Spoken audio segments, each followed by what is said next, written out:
Bien, eh bien bonjour Laura Letourneau, bonjour David Senati et puis également Dominique Pont qui est donc à distance avec nous. Merci de commencer cette première table ronde au niveau de la conférence annuelle sur les grandes tendances de l'e-santé pour nous partager les chantiers structurants que vous avez pu mettre en place. Et je crois que Vassinia, c'est un sujet que vous suivez avec attention et que vous avez une première question. Exactement, j'ai une première question pour vous Laura, bonjour et merci pour votre présence ce matin. Alors peut-être qu'avant de parler de 2022, on va jeter un petit coup d'œil dans le rétroviseur. Est-ce que vous pourriez nous rappeler un peu quels ont été les chantiers structurants de l'année 2021 pour la e-santé ? Bonjour, merci beaucoup pour ce bel événement. Il y a un an, on a du mal à s'en souvenir, mais la plupart d'entre nous n'étions pas vaccinés déjà. Donc 2021, ça a été énormément d'actions en lien avec le Covid et les systèmes d'information. Il y a eu Vaxi, et c'est ce système d'information sous-jacent pour outiller la vaccination. Il y a eu des évolutions permanentes de SIDEP, il y a eu le pass sanitaire, maintenant le pass vaccinal, avec une construction efficace au niveau européen, où les États membres ont quand même, et la Commission réussi à s'accorder sur une norme unique qui, par ailleurs, a dépassé les frontières de l'Union européenne. C'est aussi des partenariats inédits avec la société civile. Je pense à Covid List, à Vitmados, à Briser la chaîne, où ces initiatives-là ont réussi à montrer que ce n'était pas uniquement des gadgets sortis de hackathon, mais qu'elles pouvaient réellement aider à nous sortir de la pandémie. Et puis où nous, dans la logique d'État plateforme, on a apporté des subventions, mais surtout des briques de l'État plateforme, comme ProSanté Connect pour Covid List ou comme d'Open Data. On a apporté la mise en relation avec des experts de l'ANSSI ou de la CNIL. On a apporté de l'aide au déploiement avec de la mise en relation des ARS, des tweets d'Emmanuel Macron, etc. Donc il y a eu évidemment cette première partie qu'on a un peu tendance à oublier, mais sur le Covid qui a été précieuse pour la gestion de crise, tout simplement. Et puis hors Covid, il y a eu, disons, 4 grands projets qui ont vraiment rythmé toute cette année. Il y a évidemment eu le Ségur numérique. Voilà. Après 2 ans de construction de l'État plateforme, et puis même précédemment, où on a fait sortir de terre l'identité nationale de santé, une messagerie sécurisée citoyenne pour tous les Français, l'inscription des infirmiers au RPPS, qui paraît être un sujet technique, mais qui est indispensable ensuite pour le bon développement des usages. On est dans un moment charnière où on est sur le déploiement, donc c'est les 12 travaux d'Hercule, puisque collectivement, grâce à la mobilisation absolument inédite de toutes les parties prenantes, on doit faire évoluer tous les logiciels de terrain des médecins, du médico-social, des hôpitaux, des biologistes, des radiologues, etc., pour les mettre à jour et notamment pour qu'ils se connectent au dossier médical et qu'ils utilisent une messagerie sécurisée de santé. Donc il y a eu le Ségur, il y a eu la stratégie d'accélération santé numérique, le deuxième gros programme de financement, pas sur les fondations de notre maison État plateforme, mais sur des sujets d'innovation qui sont coordonnés par David, avec là aussi des sujets essentiels, des sujets mous, entre guillemets, comme les sujets de formation des professionnels de santé au numérique, des sujets d'attractivité RH des DSI hospitalières, par exemple, avec des revalorisations salariales, donc des sujets absolument essentiels pour avoir un terreau propice à l'innovation, mais aussi des sujets beaucoup plus durs, comme par exemple l'accès anticipé au remboursement qui sera mis en œuvre également cette année. Donc ces 2 gros programmes de financement, et puis la préparation de 2 projets qui sortent maintenant, en janvier 2022. Évidemment, Mon Espace Santé, qui est la partie émergée de l'iceberg, sur lequel on reviendra, et le Ségur va évidemment contribuer au succès de Mon Espace Santé en faisant en sorte de progressivement pouvoir alimenter automatiquement le dossier médical de Mon Espace Santé et équiper les professionnels en messagerie sécurisée, tout comme le programme de financement sur l'innovation contribuera aussi au succès de Mon Espace Santé puisque ça permettra de faire émerger des applications tierces qui auront vocation à être référencées dans le catalogue de Mon Espace Santé. Donc tout ça est articulé. Et puis le 4e gros projet qui a été préparé en 2021 et qui là connaît un sprint sur janvier-juillet 2022, c'est la présidence française à l'Union européenne, qu'on ne doit pas rater, puisque c'est une fois tous les 14 ans. Je ne vais pas dévoiler la stratégie sur la santé numérique, puisqu'elle sera dévoilée jeudi, mais je peux d'ores et déjà vous dire qu'elle s'inspire de ce qui a été fait au commencement, en France, il y a 3 ans, et notamment qu'elle vise à prôner ce modèle éthique, citoyen, humaniste du numérique en santé au niveau européen. Merci Laura. Alors, c'est bien, ça me donne une bonne façon d'aborder Dominique Pont. Bonjour Dominique et merci d'être avec nous. Forcément, ma question va être un peu plus sur le concret maintenant. Laura vient de nous le rappeler, beaucoup de chemin a été parcouru en 2021. On a l'impression qu'il n'y a plus qu'à faire. Mais comment être certain que cela fonctionne et que l'e-santé décolle vraiment ? Alors, je ne suis pas sûr qu'on entende. Est-ce qu'on entend ?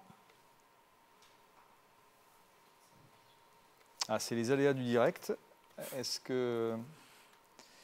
Vous m'entendez? Ah, ça y est, super. On Très vous bien. entend. Bonjour Dominique. Bonjour. Bonjour Jérôme, bonjour Assigna.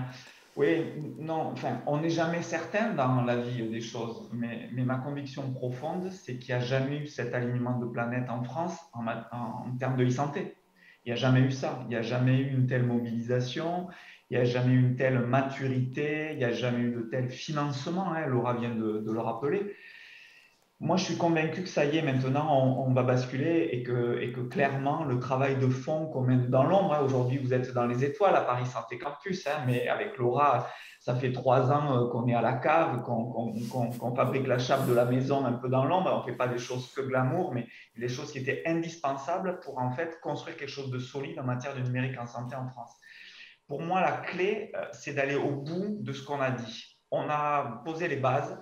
Voilà, il y a un déploiement de services socles nationaux via des grands programmes comme le Ségur, une modification de tous les logiciels de santé en France. Il y a des financements à hauteur de 2 milliards pour mener cette feuille de route qui permet de rendre les logiciels sécurisés, interopérables.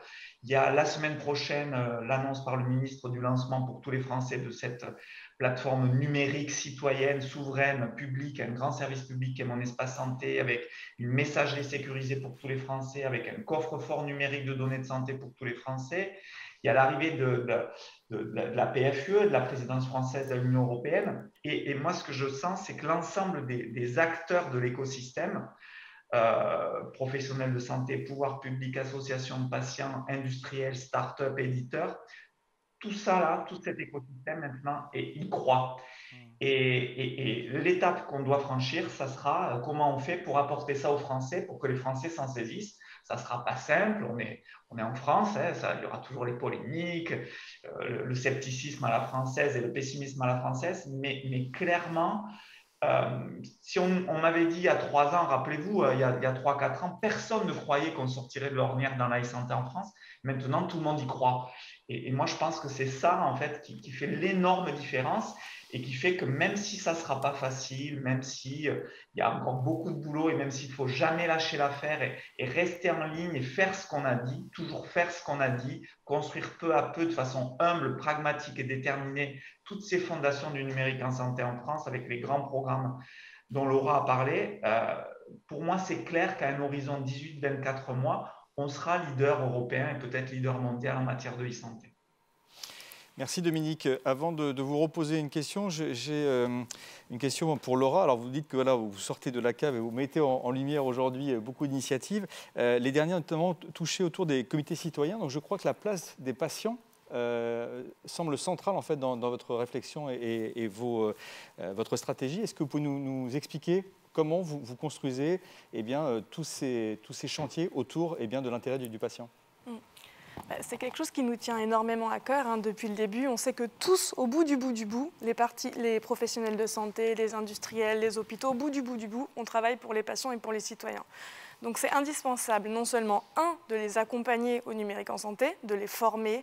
Il y a un grand programme d'accompagnement, notamment pour lutter contre la fracture numérique, qui est lancé avec la sortie de Mon Espace Santé. Mais c'est aussi indispensable de les impliquer dans toutes les décisions importantes qu'on prend. Parce qu'on passe notre temps à répéter qu'il faut mettre le patient au centre, que le citoyen soit acteur de sa santé, etc. Mais on s'en est rendu compte qu'au quotidien, en réalité, à nous, agents publics, il nous manquait un outil pour bien faire notre métier. Donc évidemment, on concerte avec les parlementaires quand on co-construit la loi. On passe notre temps à échanger avec les associations de patients dont l'avis est extrêmement précieux. On fait des focus group ou des tests utilisateurs pour parler de l'ergonomie de Mon Espace Santé. Mais pour avoir leur avis sur des sujets aussi importants et concrets que l'accès à leurs données de santé par leur médecin traitant, leur kiné, leur pharmacien, ou par exemple sur est-ce que dans leur dossier médical de Mon Espace Santé, ils veulent recevoir non seulement les documents à venir en flux, mais ils veulent aussi récupérer tout le stock qu'il y a dans les systèmes d'information spécialisés. Enfin, ce genre de questions où il y a des débats en interne, on s'est rendu compte qu'on n'avait pas l'avis des citoyens. Donc on a dit, il faut qu'on trouve une solution. Elle ne sera certainement pas parfaite, mais elle ne pourra pas être pire que celle qu'on fait aujourd'hui, où concrètement, on demande à notre famille, à nos amis, à nos collègues qu'est-ce qu'ils en pensent, et puis on se dit que les Français doivent à peu près en penser la même chose, ce qui n'est pas satisfaisant. On a lancé un comité citoyen du numérique en santé, avec 30 citoyens tirés au sort, représentatifs de la population française en termes de catégories socio-professionnelles, de géographie. On les a formés pendant 3 week-ends avec un prestataire qui est expert de ces sujets de participation citoyenne. Hein, on ne connaissait pas bien ces sujets. Et ils ont rendu un rapport qui est d'une intelligence, honnêtement, qui nous a tous fait juste halluciner.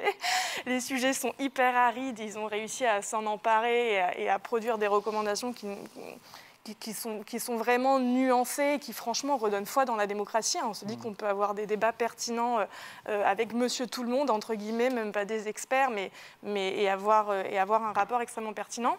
Et donc on a organisé des assises citoyennes du numérique en santé là, il y a quelques jours, où on s'est engagé à prendre en compte 60% des recommandations qui étaient faites dans ce rapport, d'ores et déjà, le rapport qui venait de sortir, et à instruire les 40% restantes, puisqu'il y en a qui demandent de repasser par la loi, par exemple, ce qui est aussi sain, ou de concerter à nouveau d'autres parties prenantes, pour voir si effectivement ça peut être mis en œuvre ou non, et quand. Alors, Dominique, lorsque on a préparé la table ronde qui va suivre avec notamment ce qu'en pensent les patients, les problèmes de santé et puis également les territoires, j'ai discuté avec Géraldine Giboire, que vous allez découvrir dans quelques minutes, et qui était passionnée par tout ce que je lui ai donné comme information par rapport à ce que vous êtes en train de construire. Par contre, quand je lui ai parlé de mon espace santé, elle m'a dit, ça a l'air super, mais je ne connais pas. Et puis, elle l'a fait également au niveau de son entourage. Donc, on est conscient de cette dynamique autour de la e-santé. La question qu'on se posait avec Vassigna, c'est comment maintenant le faire connaître à tous les Français, puisque, notamment avec ce dispositif qui va s'ouvrir à tous les Français, c'est un vrai enjeu. Et je pense que c'est important de consacrer aujourd'hui du temps sur votre stratégie et votre démarche pour que tous les Français puissent connaître mon espace santé et globalement tout ce qui se passe autour de la e-santé. Vous m'entendez bien là? Très bien, Dominique. Très bien. Ouais.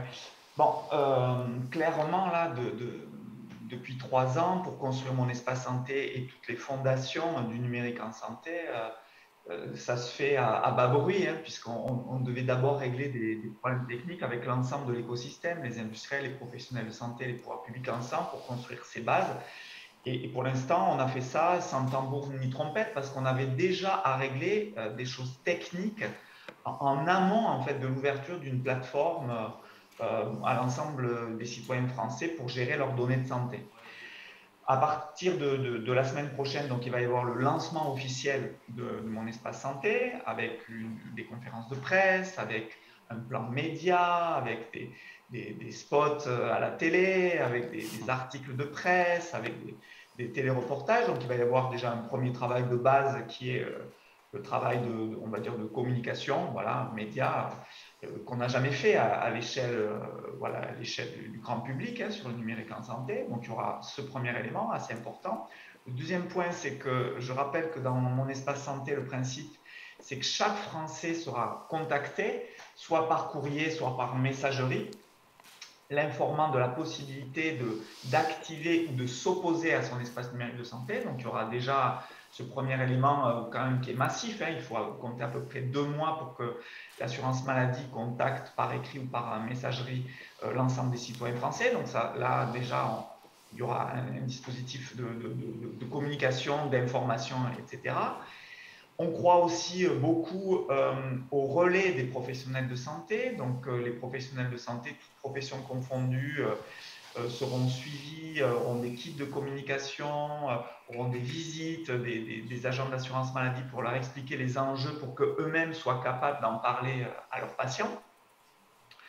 Et on l'aura un petit peu parlé au travers de la dimension citoyenne qu'on a voulu mettre en œuvre dans l'arrivée de mon espace santé. Il y a tout un dispositif de médiateurs, d'ambassadeurs numériques, notamment des bénévoles, voilà, qui se proposent aussi, c'est ce qu'on a testé sur les territoires pilotes de mon espace santé depuis cet été, qui se proposent d'accompagner les gens, d'ouvrir des permanences pour expliquer. Donc voilà, on essaie de déployer un maximum de dispositifs pour passer de ce sujet un petit peu réservé à un écosystème, à un sujet grand public. Ma conviction profonde, c'est qu'il faudra plusieurs mois et probablement plusieurs années pour que ces plateformes, ces outils numériques rentrent vraiment dans notre quotidien. Et donc, le point de vigilance pour moi, c'est d'essayer de ne pas tomber la névrose française habituelle, c'est-à-dire de ne pas avancer avec humilité, avec patience, avec pragmatisme et de jeter le bébé avec l'eau du bain dès qu'il y a quelque chose qui n'est pas parfait. Donc nous, notre credo, c'est de dire que ça va devenir à un horizon de quelques mois et je dirais d'ici 2 ans, un outil majeur pour les Français pour gérer leurs données de santé, pour accéder à des services de santé en confiance, mais que ça va s'inscrire dans le temps et que c'est notre capacité, nous, agents publics, nous, professionnels de santé, nous, acteurs industriels de l'e-santé, de rester en ligne, de continuer à construire humblement, mais de façon ultra déterminée, dans une forme d'optimisme mesuré, mais avec confiance. Et pour moi, cette confiance que l'écosystème peut afficher vis-à-vis de la population française sera déterminante pour la réussite et l'inscription de mon espace santé dans les usages au quotidien pour les Français. Merci Dominique. Alors, la prochaine question, elle est pour vous, David. Vous êtes le coordinateur interministériel à la stratégie donc, de développement du numérique, d'accélération.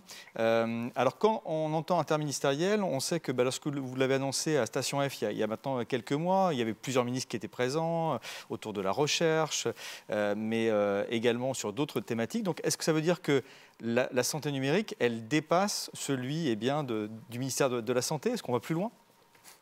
Bonjour à tous, merci de l'invitation, ravi d'être avec vous aujourd'hui.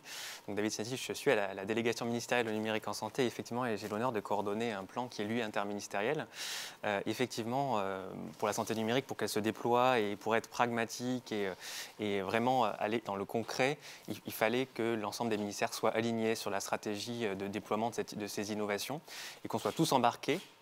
Dominique et Laura l'ont bien dit, sur le numérique en santé, au niveau de la cave, tout le monde est aligné, mais au niveau des nuages, ce n'était pas forcément le cas, parce que c'est des sujets, comme Laura l'a dit, qui sont mous, qui prennent du temps, qui nécessitent des arbitrages qui ne sont pas toujours pris. Et donc historiquement. Et donc là, on a la chance, dans le cadre des programmes d'investissement d'avenir, dans le cadre du plan France 2030, d'avoir l'ensemble des ministères qui soient alignés sur cette stratégie interministérielle. C'est totalement inédit aussi que l'ensemble des ministères soient tous alignés et parlent d'une seule et même voix pour faire en sorte d'avancer le numérique en santé et que ça devienne une filière d'avenir et que la France soit vraiment moteur dans le monde sur ces sujets-là. Donc oui, c'est un plan interministériel qui est tout à fait inédit. 650 millions d'euros, une trentaine d'actions sur ce plan, 35 exactement. Et qui passe de la formation jusqu'au déploiement à grande échelle, en passant par la maturation, la recherche, et qui vise à accompagner les projets à chaque étape de leur vie pour faire en sorte qu'ils soient accélérés, qu'ils aillent le plus loin possible en France, et qu'on puisse avoir vraiment une vraie filière d'avenir sur notre territoire. Alors moi, je voulais revenir avec vous sur un autre sujet. Vous avez évoqué des chiffres à l'instant. Dans le cadre de votre mission, vous contribuez, ou tout au moins vous essayez de faire émerger un modèle économique du numérique en santé. Comment on fait avec autant d'acteurs différents ? Alors, effectivement, autant d'acteurs institutionnels, autant de ministères autour de la table, tout l'enjeu est effectivement de coordonner l'ensemble de ces acteurs qui jusqu'à présent n'étaient pas tous alignés dans la même dynamique. Ce que je disais juste avant, c'est aussi pour ça qu'il y a un coordinateur. Mais néanmoins, je vous rassure, ça a été chose globalement assez facile et honnêtement, c'est les personnes eux-mêmes qui en sont l'origine et je les remercie vraiment et les félicite. L'ensemble des acteurs des différents ministères se sont spontanément alignés. On est tous d'accord sur ce qu'il fallait faire, mais surtout, c'est pas à nous de savoir ce qu'il fallait faire, c'était vraiment à l'écosystème de nous dire. Et nous avons mené une consultation publique en ligne, plus de 400 réponses de l'ensemble de l'écosystème. Puis ensuite, on a mené des consultations en qualitative, une cinquantaine, afin de converger vers des propositions que l'ensemble des ministères ont travaillées et qui nous ont permis d'aboutir à ces actions-là. Donc, ce n'est pas des choses qui tombent du ciel, c'est vraiment des besoins du terrain qui font que cette stratégie est tout à fait homogène, logique, chrono, avec ces différentes étapes de la stratégie qui accompagnent les porteurs de projets sur les différents moments clés. Donc, on a identifié les barrières sur les différentes phases du projet, à la fois sur les parties formation, partie recherche, la partie évaluation clinique, expérimentation, qui est un élément très important. On met 100 millions d'euros sur l'évaluation clinique des dispositifs médicaux numériques sur 5 ans. Ce n'est pas négligeable, c'est quasiment un 6e de la stratégie d'accélération.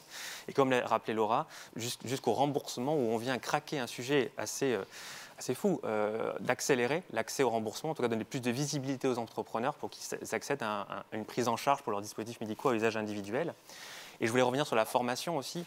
La difficulté de mettre les acteurs autour de la table, c'est criant sur la formation dans santé numérique. Ça fait des années qu'on dit les professionnels de santé n'ont pas confiance dans les outils, ne sont pas formés, tout le monde le rabâche à toutes les conférences. C'est presque un leitmotiv assez classique quand on intervient sur la santé numérique depuis 15 ans. Et là, on se met tous autour de la table et on dit, ben voilà, on nous a demandé de le faire, on va le craquer ce problème, on le prend à la racine. Et d'ailleurs, vous avez une table ronde là-dessus, donc je ne vais pas déflorer le sujet. Mais c'est vraiment inédit cet investissement sur la formation. J'insiste vraiment là-dessus parce que sinon on alimente du sable en fait. Si derrière il n'y a pas d'usage, qu'il n'y a pas de confiance, Laura et Dominique l'ont rappelé par rapport à l'engagement citoyen, c'est le cas aussi des professionnels de santé qui doivent être derrière nous pour utiliser ces outils, pour les prescrire, parce que derrière il y a un sujet de modèle économique qui ne dépend pas que des pouvoirs publics. Nous on fait ce qu'on peut de notre côté et on travaille ensemble pour faire émerger cette filière.